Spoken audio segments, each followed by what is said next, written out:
And there's a squirrel in my bird feeder for some reason. There's always a squirrel in my bird feeder. Alright. I have no idea if we've got any guidance today with Chuck and Tim. How's it going, Hippie? I know Chuck's been taking care of some issues, and Tim lives in the wilderness, so Lord knows what he'll be. Whether he'll actually show up or not. Hey, how's it going, DM? I'm Hero Elephant Rider. Alright, so Chuck's with us. Good deal. How's it going, Commander Pete? Lord of mercy. I got something in my eye. Not used to it. Washing my hands 700 times a day. Every time I leave the house, got to come back and wash my hands. It's all crazy. It's crazy days we live in. And getting crazier still. The more you watch the news, the crazier it gets. You think yesterday couldn't be topped, but just wait. The day is young. How's it going? How's it going, Bloodwild? The day is young. So we got a lot of stuff going on around here. I've been hammering like madness on the wrap-up of Gaxmore. Of course, Peter Bradley laid all that out. And I'm going in and kind of making some adjustments and font changes and adding a few pictures here and there and making certain that the text is lined up with, you know, this graphic or that graphic or whatever crap. And so there's that. And we'll just elbow deep into that mess. And then, of course, we've got a Kickstarter that's closing today at 11:30, I think. That's been a harrowing Kickstarter for some reason. I don't know why. We keep kind of in the middle there. We kind of forgot about it. Got so caught up in wrapping up the Egyptian book. But we're also doing the massive restock in the mailroom, trying to get everything really stocked up deep, and still trying to work out some cover issues on the stretch rewards for the Codex Egyptium thing. And what I really want to be working on is the Planescape stuff. I had this huge brainstorm the other day on the Grey Waste on Gahana, how it weaves in with Aird and motion in Gahana, how you can things that live there and how you interact and all of this stuff. I made some quick notes, but I haven't been able to get back to it. But and of course, I think tax season is tomorrow. Is that right? Or the day after tomorrow? Are we wrapping up taxes across the country? They gave us an extension. For what purpose, I don't know. But all that did was, I have no idea what that did for anybody other than for a long.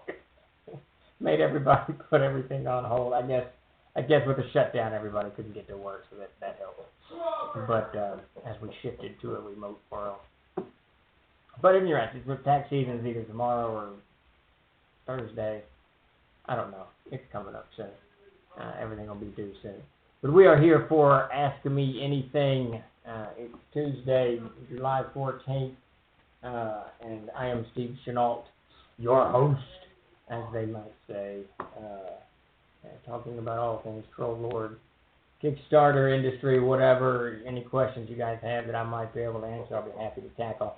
Otherwise, I'll dive into the never-ending, never-growing world of the troll. Yeah, to add to our labors, Davis he's been hammering on the NPC book, and when he takes a break, he finishes up a section for Gods and Monsters. He just turned over Gnolls yesterday, and Kobolds on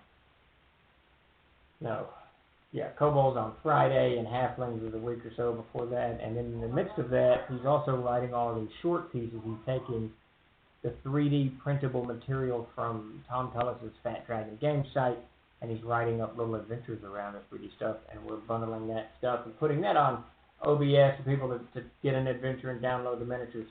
And I think I'm 4 behind. We've released 2, and I've got, I think it's 6 sitting there that we haven't actually quite. I haven't gotten. I think one's been edited and the other needs laid out and all this mess. How fast will Monsters and Treasure Kickstarter get shipped? So the book is finished, other than we added, I don't know, about 10 monsters. We added about 20 so far, 10 of which are already done. Those will come from Tome of the Unclaimed. I got to kick those over to Mark Hart so he can edit them and convert them into Castles of into 5th edition. And then I got to write the others. I've written 3 of the 7 or 8 or 9, however many it is. So and I'll hit those pretty quick. I want to get those out of the way so that Peter can get that into layout. The book's already been converted. I got to decide how we want to do editing on that. It's clearly been edited a few times, but I really want someone to have another look at it. So I may send that out to Dan Cross or one of the other editors to go over. So my guess is I hope to have a working copy for you guys to use digitally within 2 months. That's really my hope. The coloring of the art is going to actually be the hard part, and I will send, it's already funded, all of that business. So Jason Walton will do his, Peter Bradley will do his, and I'll send all of Jason's work to him soon, and he'll have that done quickly. Peter, of course, is a little bit beleaguered with the many projects that he is doing for us, but he'll hammer them out pretty fast as well. So I'm hoping to have you guys a working copy in 2 months, and I really want this thing to ship.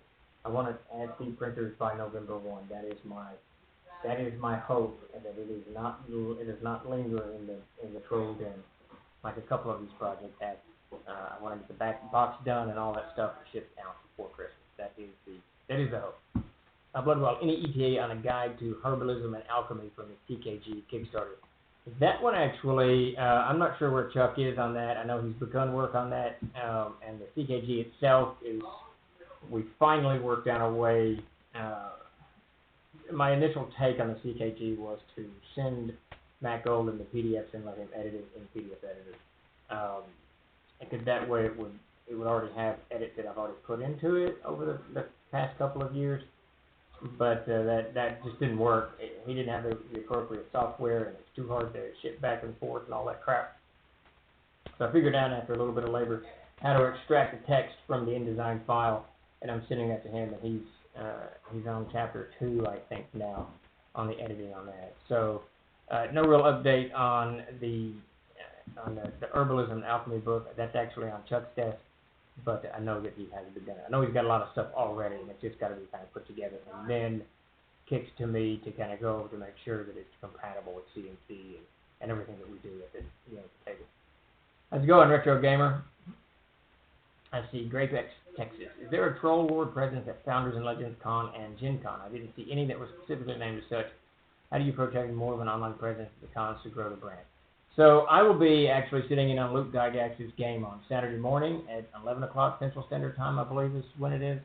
And I know that it had been our intent to get more games up on Founders and Legends, but it kind of came at us pretty fast. And we're really, really deep into several Kickstarter projects, and I haven't had the time to pull away and get it listed. I know Chuck was going to, but personal issues came up, so that it just didn't happen.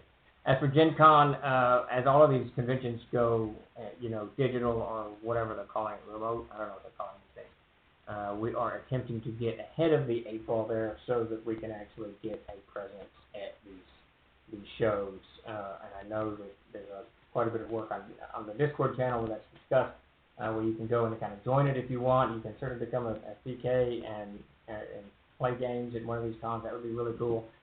But all of that stuff is over on the Discord, and I know that Chuck and Tim are heading all that up and trying to make it happen.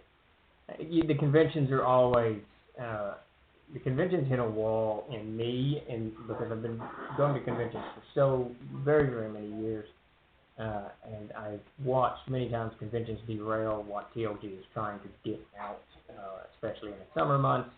When we used to go to Origins and then Gen Con and a few small conventions all kind of bundled up together.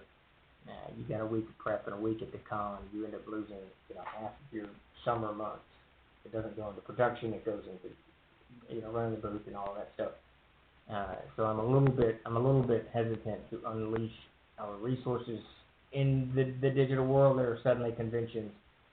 Every weekend there seems to be a convention now that as we move this thing remotely and off of site, as people realize the potential for what can be done there. So we definitely will get a greater online presence. I know that we're working hard on an organized play. That'll kind of factor in the whole thing. But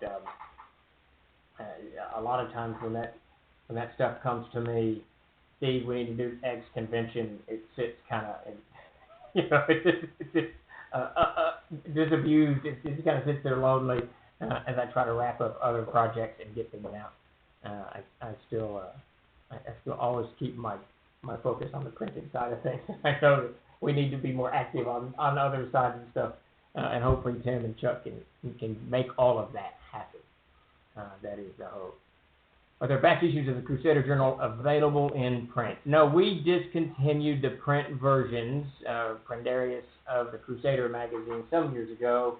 It has been on my mind that I would really like to rejuvenate, to bring back, reincarnate? No. Resurrect, that's the word I'm looking for. To resurrect the Crusader. I think I really enjoyed writing for the Crusader. I did not enjoy being the chief editor when Jim Ward was the editor. He did a fantastic job at it, making sure that, everybody got their stuff in on time and, work and all of this other stuff, and it was really cool, and the Crusader was very timely. So it was just a good magazine, I thought. Of course, the market today can't sustain a magazine that's just, they're all folding left, right, and center. Your print media is folding all over the place, newspapers and such, but we certainly could do digital one or something, and maybe in that regard we could bring the whole thing back. The problem is for us to print in-house, hype train becoming, for us to print in-house, it becomes a little bit problematic to keep them in stock. But possibly, maybe in the future it'll come back, but right now there are none in print that I know of unless eBay or something like that. Any plans for an updated color Siege version of AA? Yes, actually, that is on the docket now. We are almost sold out of Amazing Adventure Siege. Jason and I were talking about that Thursday, yesterday. We're kind of keeping it quiet right now because we don't want to sell out just yet. We've got a couple other books that we've got to finish up before we dive into Amazing Adventure Siege. And I know he's been working on it, but that's definitely in the works. The next one that we do will be color, unless something goes, horribly wrong, and then we'll do a black and white. But I want to do a color version for the third printing of it. And Jason wants to make some changes and adjustments to it, a little bit of editing and tightening it up somewhat. But we'll definitely have to kickstart that. And we don't have very many planned, actually. The Planescape stuff, Spell Compendium, and now the Robert E. Howard art book, which will be next year sometime. So who knows about that Amazing Adventure? It may get moved up in the line sooner than I had anticipated, simply because we sell out and we can't be out. That's one of our. It's not the flagship, obviously. That's Castle Safe Player's Handbook, but Amazing Adventure is a good seller, and it's one of the mainstays of the company. So it cannot go out of print. Let's see. I forgot completely. We're having a giveaway today at 4:30, I think. $50 giveaway for the store. Completely forgot to say that. Yeah, let me double check that. Tim tells me these things, and I can't remember anything that he tells me. He knows that. I know it. Well, I can't see. I don't know where it's posted. Anyway, so we got a $50 giveaway in the store today, so hang out. I think that's going to be about 4:30 or so. Blazing Ice, thank you for the subscription. Very cool. Very much appreciate it in these crazy days as we shift into this digital world that some of us are very comfortable with, and some of us are having to learn. So I just discovered TikTok the other day. I'm watching TikTok videos on. I guess it's the same thing as Vine. I don't really know what the difference between TikTok and Vine is, but it all is what it is. And thank you, Baked Sauce, for the subscription. Much appreciated. Thank you, sir. Let's see, where are we at? I had my cursor wrong. Gotta show Blazer's boss. There you go. Rolling down, and Epi is subscribed. Thank you again, Epi. Very cool. All right. A good idea might be to have some type of ambassador program for Dungeon Master, similar to how Goodman Games gives out road crew swag for their judges. I'm not ashamed that is what motivates me to run a lot of their games, trying to get to that gold belt buckle. No, it's a great idea. Joe's actually just borderline brilliant at that stuff, and he's been doing it for years. Love Joe. And I know that's what Tim and Chuck are working on, trying to get an organized play together. We've had, I think, 3 versions of TLG's / aired and or CNC's organized play, and they've all kind of just fallen by the wayside for a variety of reasons. Primarily because the workload would fall on my desk, and I have 0 time to manage it. So Tim and Chuck have taken that all away. So hopefully we'll see that actually spring up very, very soon. I know that I know that Chuck keeps hinting that things are happening behind the scenes, but we'll see. CNC has been around for 16 years, yeah, something like that. It has remained relatively unchanged, just changing printing. If you could go back to the Wayback Machine, what would you change, if anything, that has niggled you about CNC but still persists through the printing? That's an interesting question. That's a cool question. You know, the first printing came out in 2005, I think, or 2004. I think the white box came out in 2004, and the book itself at Gen Con 2004, so that had been in August, and the book itself, the Player's Handbook, released either right at Christmas or right after Christmas of 2005. I think that sounds right. I think it's right after. Anyway, whatever, 2004, 2005. So when it came out, the original Player's Handbook was very densely packed with text. I actually really liked the layout. Peter Grana did that, of course, and it was just very dense. It was very, very text heavy.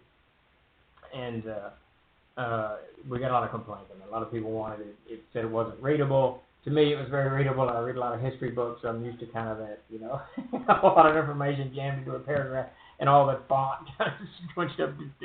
I read a book on the Rhodesian bush war the other day, and it was all the font was so spread out, and there were so many pictures, and I was quite confused. My brain couldn't quite get into it, but it's a good book, but I couldn't quite suffer through it. But I think that one of the things, and I ran into this very thing today, to answer your question, Pondre, and this is, it's a cost issue and it's a time issue that has held us up. And really, in these days, it's not cost so much as time. I would like to have seen more art that was, that showed, you know, for instance, each of the player characters, right? Yeah, each of the character classes, that's what I'm thinking of, demonstrated, and then races demonstrated. Just more art through the book, I think, is what it needed, because it always needs, it's like I was working on Gatchmore today, and I needed pictures of orcs and hobgoblins and, how do you say that creature, the Otug, or whatever that weird creature that lives in cesspool. And we have a few orcs and we have a few goblins, but and no hobgoblins. I think there's one, but it's kind of it's an odd picture that Peter did years and years ago. The goblin actually has no feet. It was part of a bigger thing that Peter was doing. So in those days, we did small covers that fit. I'll have an example.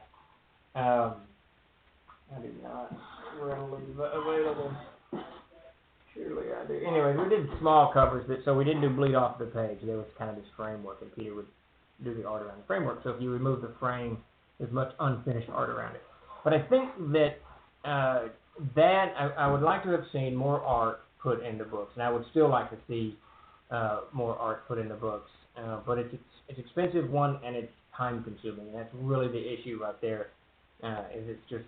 It's very, very time consuming. So art, but also probably a closer look at the spells to make certain that more of those questions are answered. Now, that's a design at Winning the Castles and Crusades. We didn't really want everything to be written out in intimate detail for the player and the CK, because we wanted people to actually take the game and change it. So when you read a spell and it's only kind of doesn't cover all sides of the issue, you have to make it up yourself and go. And that's certainly how I learned to run games back in the 1970s and the 1980s, especially in the 80s when we started our group that stayed together, but still together now, only virtually. But so that even that more clarification on spells, which would be nice. I'm not so keen on, but overall, I'm extremely happy with the way the Player's Handbook, CKG, and the Monster Book came out. Even the first printing, I'm very, very happy with the content. It's very readable and very playable, and it's easy. It's just, I don't know, very, very, very, very happy with it overall. Stay away from TikTok, terribly addicting. I lost my wife to TikTok. Yeah, it's crazy. TikTok's absolutely crazy. Yep, we're very, very close on that Kickstarter, hitting that 24,000 goal. Let's see, Chuck's got me working the dungeon on the new awareness play. Okay, so baked sauce is in on that as well. Let's see, is it an actual word? I think it might be. It's there you go. Learn to pronounce verb, past tense, niggle, the past participle, niggle, the cause, slight but persistent annoyance, discomfort, or anxiety, suspicion, niggle, at the back of her mind. Yeah. There you go. I've actually heard that word somewhere in the distant past. Now, art for new printing. Yeah, well, we're up for an 8th printer, and and I guess this is what, I wish I had a better handle on how this mess here works, because, so I'm laying out Gaxmore, and I found 2 pictures that Peter, and this is a perfect example of what I'm talking about. I'm not even talking about a fighter fighting an orc or a dragon or whatever, some heroic pose. Peter's done a number of pictures, and the 2 that I'm specifically thinking of, the one that I just snatched, it has this guy sitting on a rock, and he's kind of leaning on his sword, and his shield is leaning against the rock, and his backpack's in front of him, and he's looking at the viewer. There's nothing going on. It's like he's like a player in rest, right? And it's really cool. And there's another one that he did. It's in the TKG, where the guy is kind of hunched up over him. He's in a green cloak, and he's got clothes all over him. He's bearded, and you don't know his class really. You're just kind of looking at him, but he's hunched over everything, and he's sewing his backpack and his back together. And both of those pictures to me are crazy evocative. I get the heroic, you want to slay the dragon and all of that stuff. That's cool, but the idea of, I don't want to say everyday life. You don't want to be too mundane with it, but the equipment. Peter is past excellent at equipment. His weaponry is just spot on. His backpacks and armaments and helmets are just spot on. So when Peter does, when he dives into the equipment side of things, it just looks really, really cool. And when you see all of that detail, you can take a game like CNC that doesn't have a lot of detail, and suddenly your mind is kind of thrust forward into that. So I think more pictures like that show adventurers doing the actual adventuring side of things. That's what I would like to see in the 8th printing. The problem is I don't want to increase the page count on the 8th printing of the Player's Handbook, because then the price is going to jump, and we don't want the price to jump up. Right now, we're really having to, with the cost of print and all that crap, we're really having to fight to keep it at $29.99, and I don't want it to go much higher than that. Is it still $29.99? I think it is. Yeah. I can see the Avengers backpack jumped price, so there you go. So yeah, and more art, hopefully, but then we may swap out some of that art. That might be a cool idea for the 8th printing. Just I know Peter's he's kind of bored with fantasy right now, but maybe we can get him to do some cool stuff like that. I did actually, I texted him yesterday and said, I just want 10 pieces of just characters doing things, nothing heroic, just, drinking at a bar, whatever. So I know he's working on that. All right, very cool. So you could just mess with our heads and skip 8 and go straight to the 9th printing. Yeah, there you go. We did that with TrollCon. We did TrollCon 1, TrollCon 2, TrollCon 3. Then I think it was TrollCon 7 and then TrollCon 9.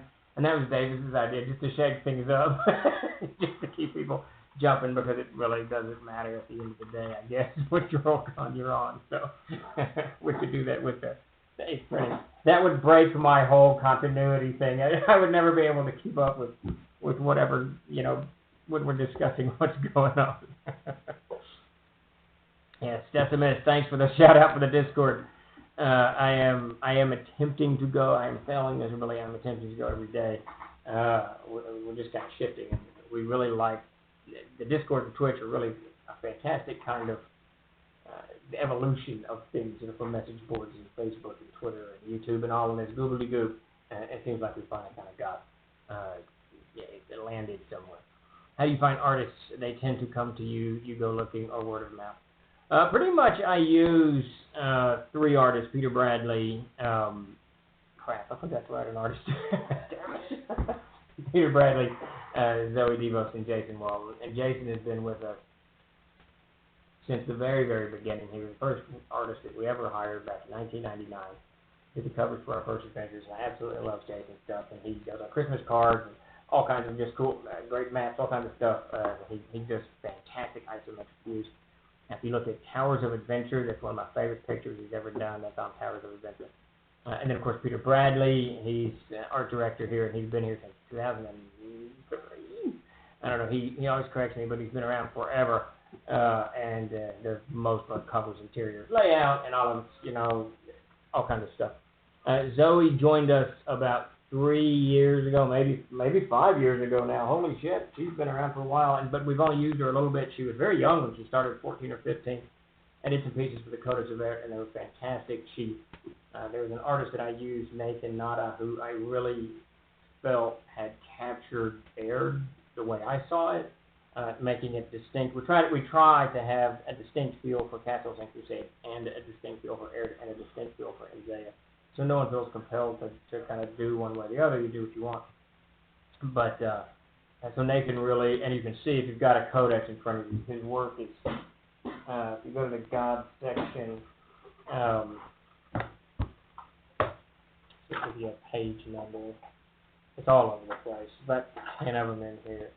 He did more diets. So if you go to page 125 in the 𝚃𝚘𝚘𝚕𝚔, you'll see Nathan's work. But he left the company some years ago, and then Zoe, Tom told us about Fat Dragon, introduced me to Zoe. She gave me her sketchbook and said, hey, I can do this, and I was blown away, hired her immediately, and that was at Gen Con 15 or 16 or whatever it was, and I actually just sent her a text earlier and told her she loves drawing monsters. I said, just start drawing them, and I'll write stats for them. So, so just go that route, because she does some really evocative pieces. I mean, she's really really good. But we kind of stumbled into that. I rarely look for artists. Now, that said, Davis does. I'm very, very, very happy and extremely comfortable with Peter Bradley and Jason and Zoe, and we all work together, and we're all kind of a team, and so that's just kind of where I landed. That said, Davis is always, since he came back to the company about a year and a half, 2 years ago, he's working pretty much full-time for us now. He goes to DeviantArt. He goes all over the place. In fact, the artist that I forgot to email today is one he hired for the NPC Almanac, and I need to get that guy cooking on the book, and I think he's already done some stuff he needs paid for. So I rarely look, but I do know that Tim gets frequently emails come in, and then he'll forward stuff to me if he thinks that it's kind of stylistically that kind of matches with Peter or Jason or Zoe. Then he'll send it over to me. Presently, of course, we're not really looking for artists, but I'm always looking for artists. 𝚃𝚘𝚘𝚕𝚔, she got introduced to me by Bill or Luke, or I can't remember who introduced us, and oh my God, her master's through the roof. So we're always on the lookout, I suppose. Never in the market, always on the lookout. And if we see something we like, then I give them a shout. Especially kind of going forward, because Peter's getting completely overwhelmed. we have so many books. I think Amazing Adventures had 14 books in it all. It was absolutely crazy. Speaking of artists, huge shout out to Jason Watley. Yeah, I'll let him know upon Dream. His work is just fantastic. And some of my favorite stuff doesn't get much play. He did the covers for the small books and the what do we call it? I think we call it Tassels and Crusades Complete is what it's called. I'm going to go. Let's see. I'm going to get a link here real quick. I'm always very slow with this stuff. Alright, I'm going to go here. I think it's called Complete. It is not called Complete. Maybe it's called a Collector's. Damn it. What's it called? What's that little white box called? Tim, do you know? Chuck, does anybody know? That's it. Classic. That's the one. Damn it. Yeah, there you go. Good God. Yeah, so I'm going to send this link, and if you click down the pictures, you can see the images of, and it's just so, I don't know, there's so much going on. It's one of those things I love about all of these guys' art, is they just put stuff in there so that you can look at it over and over again and find new stuff. That's what I absolutely love about all of this stuff. I'm a huge fantasy nut from a gazillion years ago. And I've from comic books when I was little in the 70s, to Epic magazine, to Heavy Metal magazine, to Planet of the Apes magazine, Sword and Sorcery, Seven Sword of Conan, and then all of the giant size stuff. Buscemi, how do you say his name? Not Steve Buscemi, but the artist. I can't remember his first name. Bill Payne. All of these guys. I'm just a huge nut for art. I love it, and Jeffrey Jones, Catherine Jeffrey Jones, I think when she passed away, she had transitioned, and then course, was that Boris, blah, blah, blah. John Buscema, there you go. Yeah, absolutely. Man, who was the inker? What was they called? Inker? Man, my brain doesn't work anymore. Chan? Ernie Chan? No, there was an inker that worked with Buscema. I do not know how to say his name. On the Conan stuff. It's fantastic. I mean, Ernie Chan. I cannot remember the guy's name. But at any rate, absolutely great stuff. Yeah, Dusty Miss, the old heavy metal, man, those old heavy metals. Now, I understand that later in the publication's life, a fan bought the magazine and then kind of turned it out, and it turned really pornographic at that point. I should say pornographic. It turned, I don't know, more heavy than, or more metal than heavy. I don't know. It just changed. The whole tone of it changed.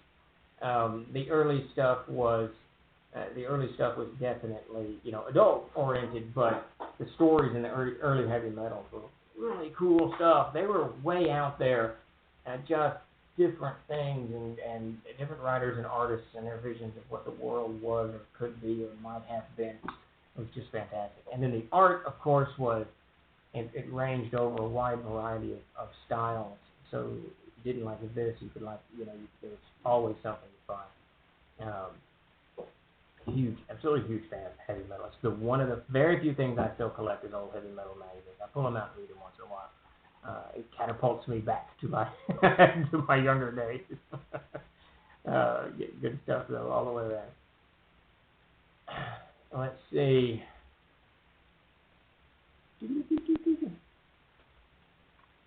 It just one. There you go. So the gift certificate that we're giving away soon, I think, Tim, Chuck, is it 4:30? It's like 50, maybe it's at 4:45. I'm not sure when it is. But, yeah, hang around because we do have a $50 gift certificate coming out as a giveaway here soon. Is that now? Don't tell me now. I don't know how to do it. Commander Pete.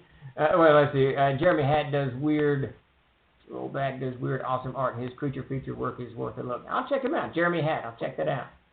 See, speaking of pornographic and metal, did you see the lamentations of the Flame Princesses are struggling? I did not. So what's the news on those guys? Is it the new market's kind of run them off TLG limbo? Let's see, whenever Chuck says. All right, Chuck. Okay, make sure you follow these instructions. Do you want to end up in the TOS lobby forever? Okay, you still hear mention Epic Illustrated. That had some great.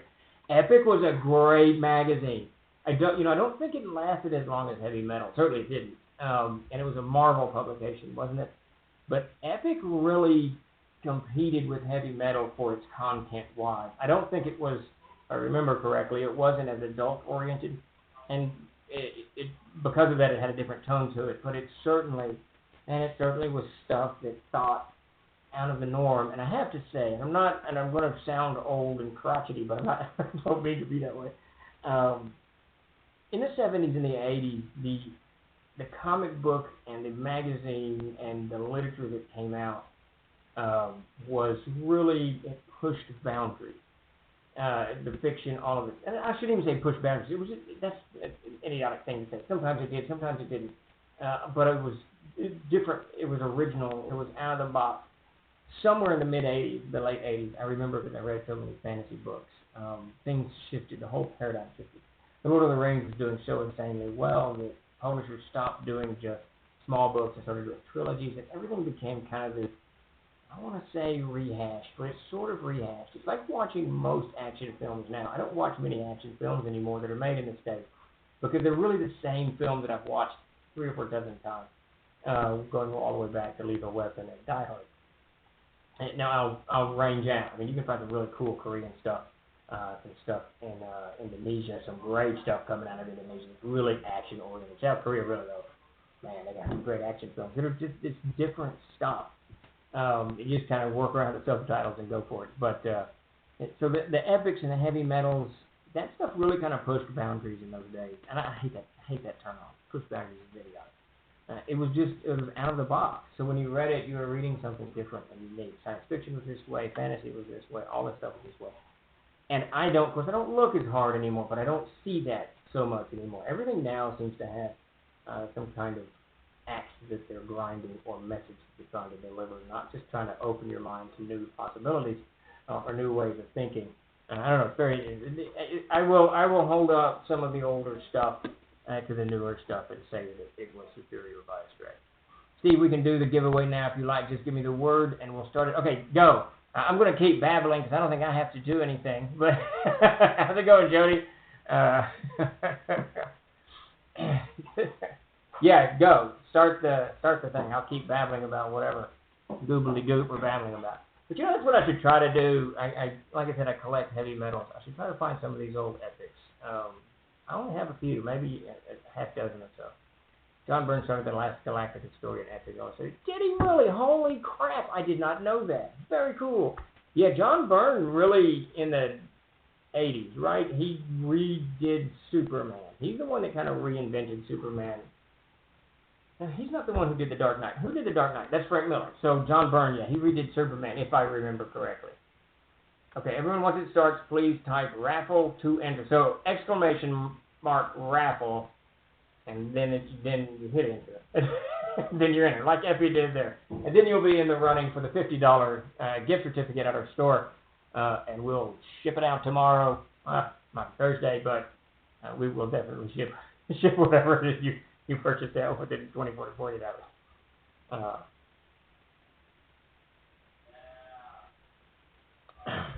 But yeah, those were really good magazines.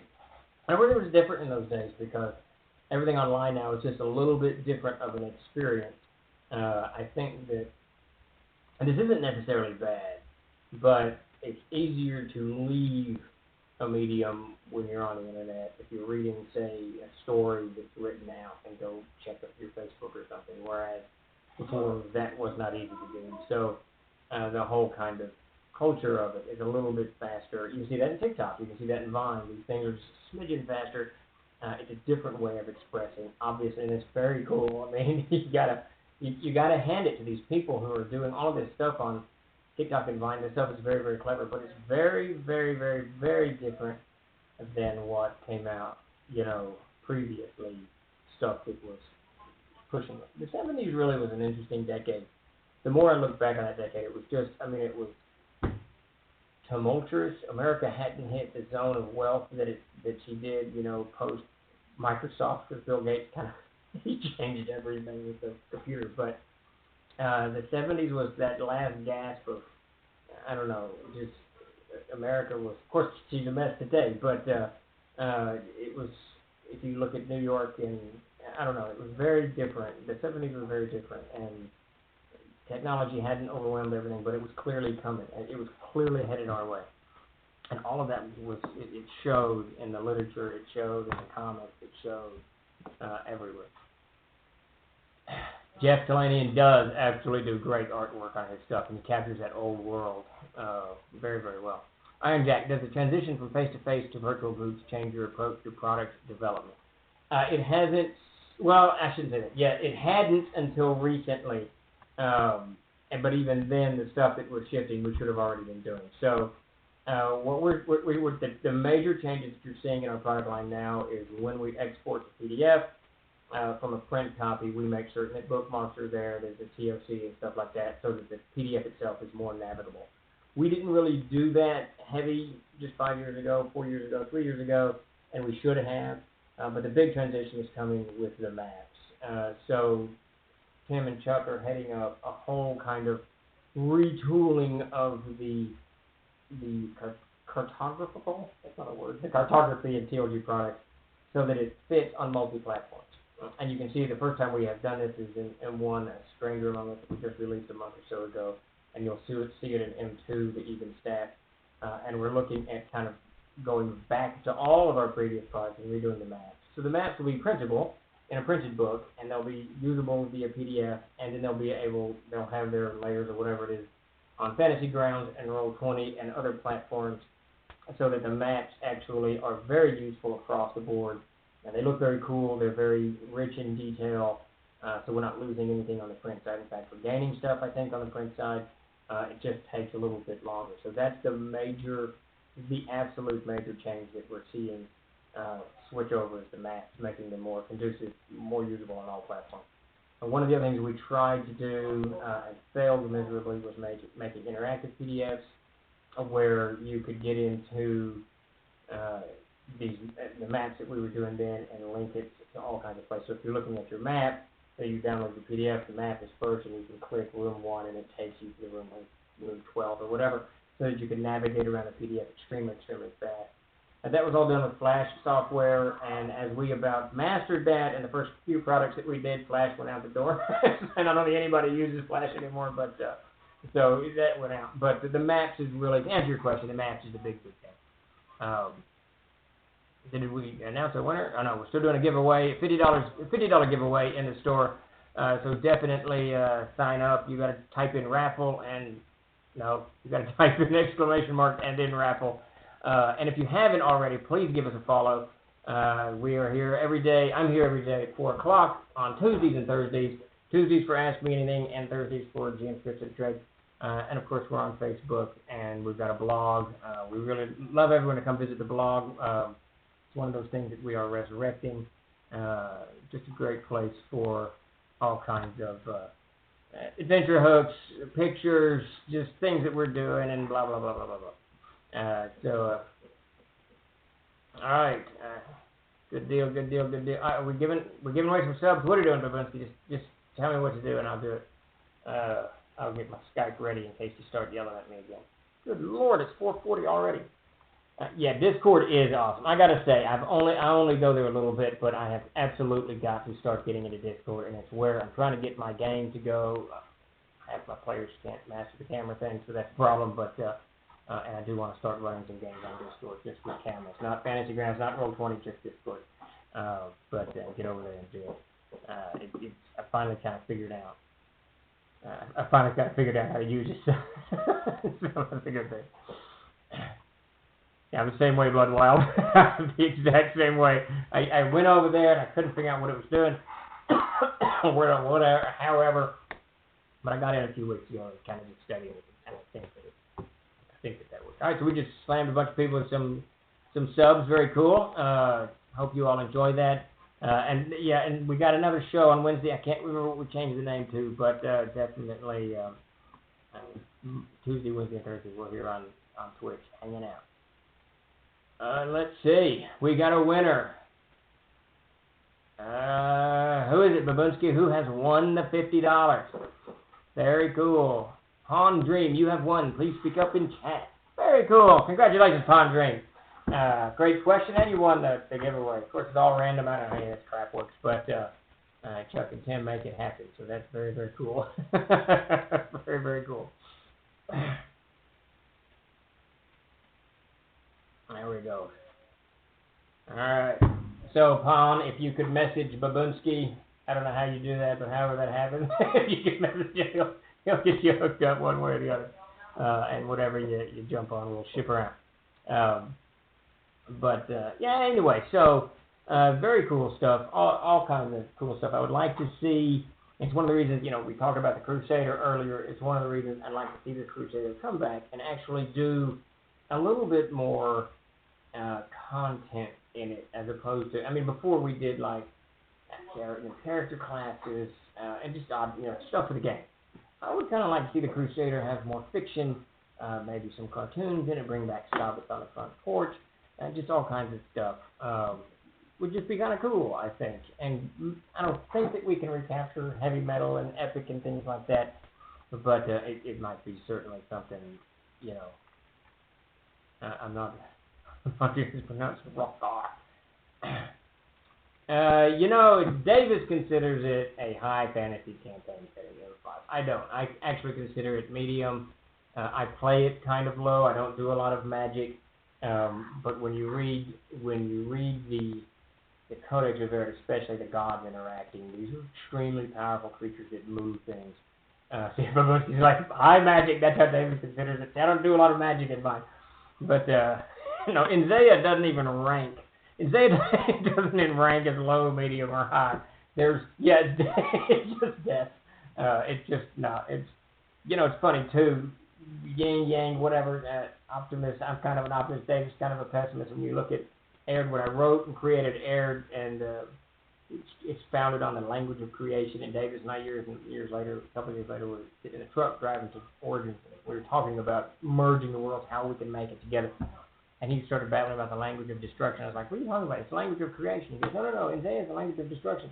Completely separate from one another. He had created the language of Nsaya was the language of destruction, and I had created the language of creation for Erd. It's kind of, yeah, that's why Davis considers it a high fantasy, because it's not death and doom and all this stuff. But I will say, if you ever have the opportunity to play in Davis's game, absolutely do it. It is hard, like you won't believe. It is gritty. It is grim. And if you come out of it alive and with 5 silver pieces, consider it a win. I've never survived in his game, so I didn't speak to that. Thank you for that extended subscription, Moondog. Very much appreciated. Yeah, I don't know. I kind of probably medium. I tend to play it a little bit low. That said, the game I'm running right now is their 15th level, so there's so much flipping magic in it, it's breaking my head apart. So who knows? But yeah, I think overall written probably medium. But again, Erd was kind of designed.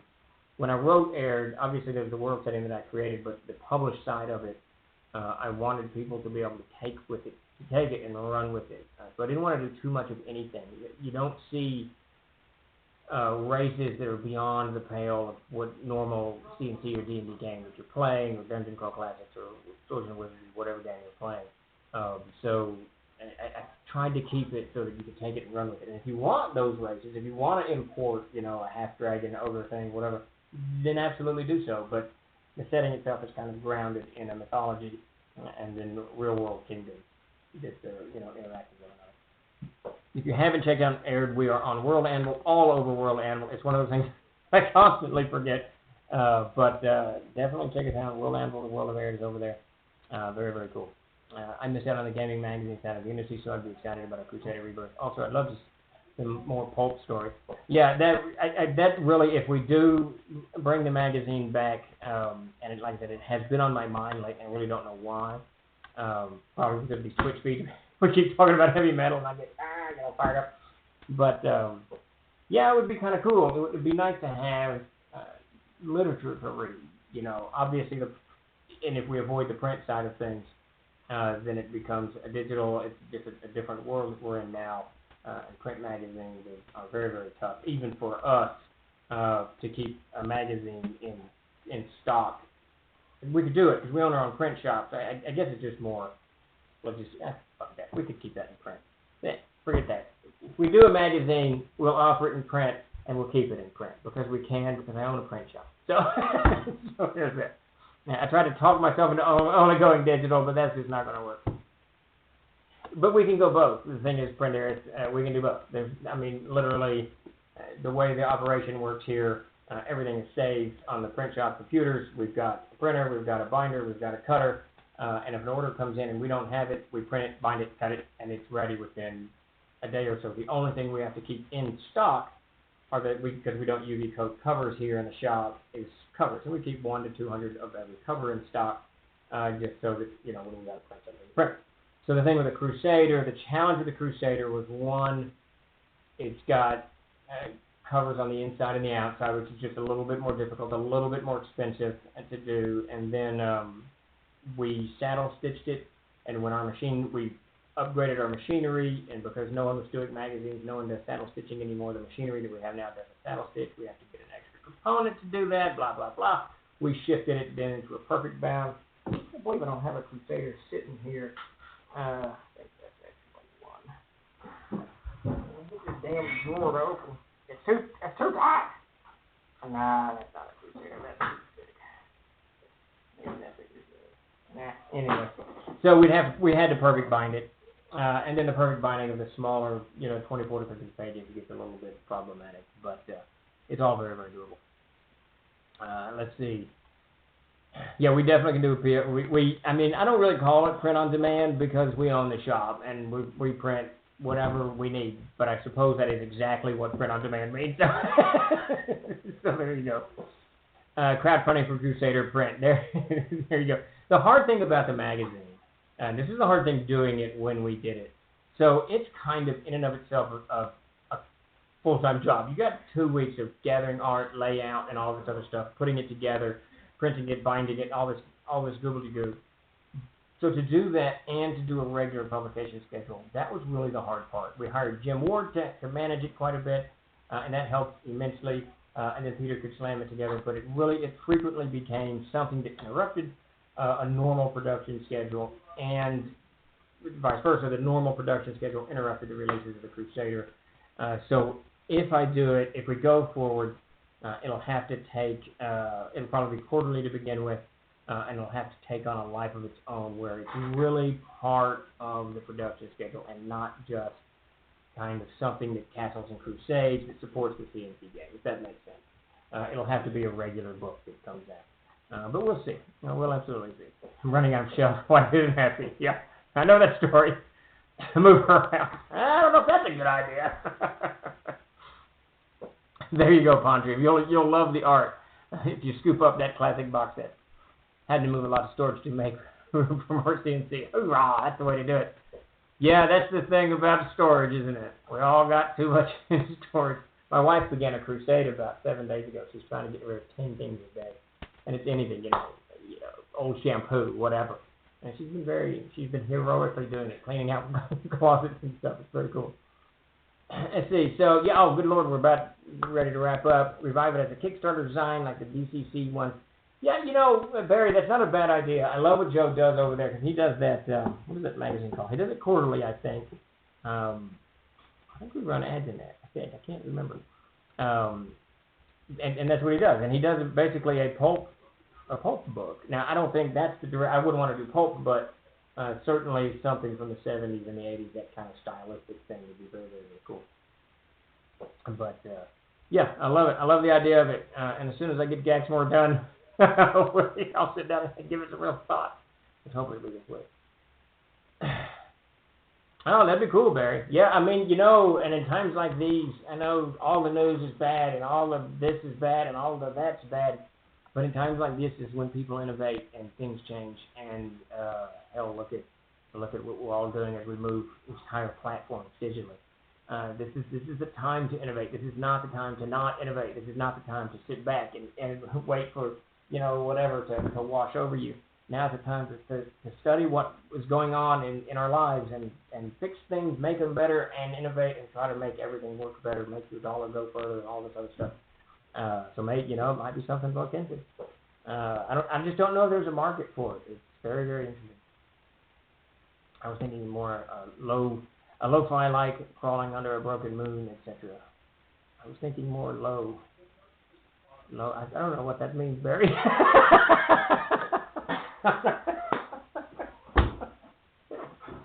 There's all kinds of things you can do, though. What's cool about the digital side of things, it really... I looked for like an hour. I'm pretty sure that was a dot matrix book or machine that I worked on back in 10th grade or whatever that was. When I hit it on YouTube and listened to it, it's just awesome. Listen to it. Yeah, it's just cool. But, the digital age allows us to do all kinds of interesting things without getting crushed, financially. When we started this, there was no digital, and you put money on the table, a lot of money on the table, and you sank or swim. I remember, now things are a little different now, not much, but there's only 3 of us, of the D20 publishers that jumped into it in 2000. The only ones that survived, obviously, Troller Games, Goodman Games, and Frog God Games. Now, Frog God morphed. They were Necromancer Games, and Bill kind of morphed it into Frog God and then bought all of Necro's property.